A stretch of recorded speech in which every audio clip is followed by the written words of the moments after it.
Et nous continuerons la balade, mais à Rennes cette fois-ci, pour vous faire découvrir le travail créatif et plutôt étonnant de ces étudiants qui détournent avec énormément d'imagination nos façons de porter le masque à l'occasion de leur festival Maintenant.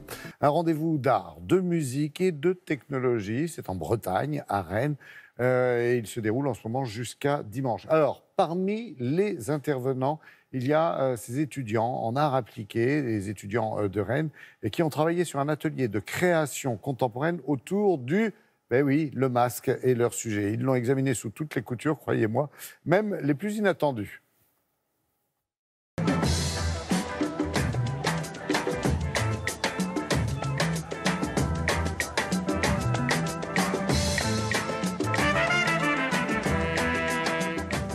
Le festival il a démarré en 2001, c'est la 20e édition. Cette année, on a pu mettre en place un workshop sur un thème qui s'appelle Masque versus masque, avec des étudiants investis qui finalement poussent le curseur toujours un petit peu plus loin dans la réflexion et puis dans le rapport à cette société. C'était important pour nous de laisser finalement la place aux jeunes.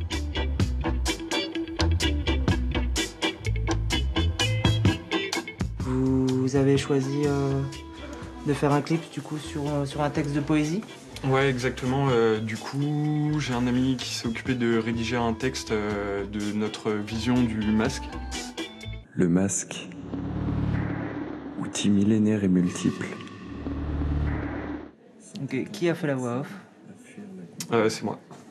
Et j'ai fait la musique aussi, qui est derrière.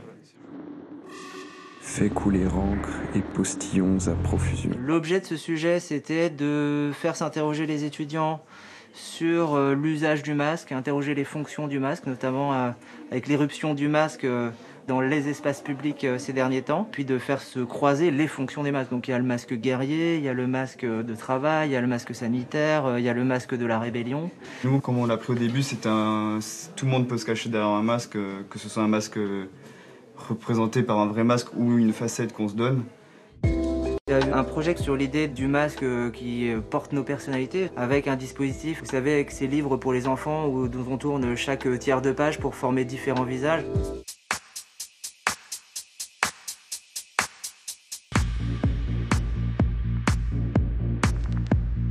Il y a une autre équipe qui a inventé un masque dans un futur hypothétique dans lequel porter le masque serait devenu complètement standard, et donc a imaginé une fausse publicité sur le eye mask. On a eu aussi des masques avec des tissus à LED intelligents qui réagiraient au souffle des gens pour pouvoir restituer sur la face visible du masque une personnalité visuelle, une personnalité graphique. Ça sortait vachement de ce qu'on pouvait faire d'habitude. Cela, il y avait cette notion d'engagement un peu politique ou sociétal et qu'on n'a presque pas dans les autres sujets qu'on a en cours. C'est ce qui s'approche de ce qu'on veut faire plus tard, donc c'était parfait.